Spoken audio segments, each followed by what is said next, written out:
Good morning, class students. Welcome to your English grammars class. We were on chapter number 5, verb. In previous class, we have already know about the what is a verb, and in previous class, I have given this exercise as your homework. You have to complete this exercise in your book. Okay. So now, and we have already read about in yesterday class transitive and intransitive verbs. So it's time to let's move on auxiliary verbs. Auxiliary verbs. Auxiliary verbs are those which we use with the main verbs such as is, am, are, was, were, do, does, did, has, have, had, have been, had been, will, shall, etc. ये auxiliary verbs क्या होती हैं जो हम main verb के साथ use कर सकते हैं, यूज़ करते हैं, ठीक है। ऑक्सिलरी, इनको हेल्पिंग वर्ब भी हम बोल सकते हैं, तो इनको हम क्या कहेंगे, ऑक्सिलरी वर्ब। ऑक्सिलरी वर्ब कौन सी होती हैं, जो कि मेन वर्ब के साथ, जैसे देखिए ही इज़ डाइंग, तो डाइंग मीन्स मरना, ठीक है। तो ही इज़ डाइंग, इज़ का मतलब,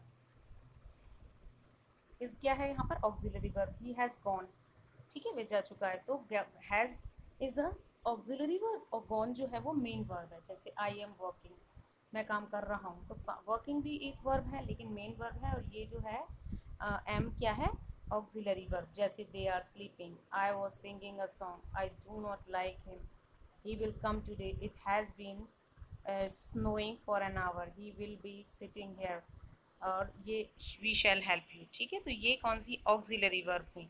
ध्यान रखने वाली चीज़ है कि ऑक्सिलरी वर्ब ये सारी की सारी होती हैं, ठीक है। इसके अलावा देखिए लिंकिंग वर्ब, कौन सी verb, linking verb. Linking verb कौन सी होती हैं, some of the auxiliary verbs are followed by complements, noun और एडजेक्टिव्स। कुछ ऑक्सिलरी वर्ब ऐसी होती हैं जो कॉम्प्लीमेंट्स को से फॉलो होती हैं, जैसे नाउन या एडजेक्टिव से। दीज आर कॉल्ड हाँ एडजेक्टिव, ठीक है। जैसे ही इज़ अ डॉक्टर, ठीक है, ही इज़ अ डॉक्टर, यानी कि डॉक्टर क्या है, नाउन है, ठीक है। डॉक्टर क्या है, नाउन। शी इज़ इल, या फिर आई एम ऑनेस्ट, ये क्या है, सब नाउन्स के साथ। कोई सा भी काइंड हो सकता है नाउन का, नाउन के साथ जब हमने ऑक्सिलरी वर्ब्स को यूज़ किया है, जैसे she was sincere, he has been happy, ठीक है।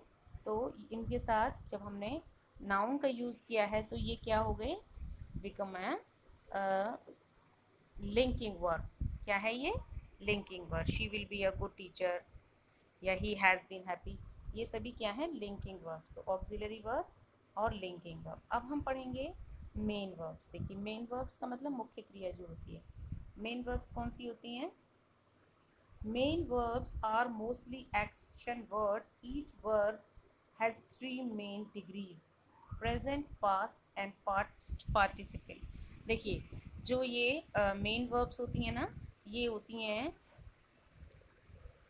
कौन सी, जो सभी एक्शन वर्ड होते हैं, जैसे come, go, okay, do, put, cut, bath, eat, ये सभी क्या है, हमारी एक्शन वर्ड्स जितने भी हैं मेन वर्ड्स होती हैं। तो यहाँ पर इनकी 3 डिग्रीज होती हैं। कौन कौन सी, प्रेजेंट, पास्ट और पास्ट पार्टिसिपल। जैसे देखिए कम है, कम, कम क्या है, प्रेजेंट फॉर्म, केम पास्ट फॉर्म, और कम हो गया पास्ट पार्टिसिपल। ऐसे ही डू, डिड, डन, ठीक है। पुट, पुट कुछ ऐसी होती है जो चेंज नहीं होती हैं, कुछ ऐसी होती हैं जो ईडी लगा के चेंज करते हैं जिनको हम, ठीक है, जैसे वॉक, वॉक्ड। अब we can present participle of a verb, present participle of a verb by adding ING in the base form of the verb. कुछ जो होती है ना, प्रेजेंट पार्टिसिपल कैसे बनाएंगे, इनमें आईएनजी लगा के, जैसे come, in, coming, doing, putting, making, eating, ठीक है। इसके अलावा आप देखिए ये आपका होमवर्क है, जिन पे भी मैंने टिक किया है, you have to write all these verbs with 3 degrees, you have to write in your notebook, okay। तो ये वर्ब चैप्टर आपका कंप्लीट हो गया है, और आपको ये एक्सरसाइज बुक में, नोटबुक में करनी है।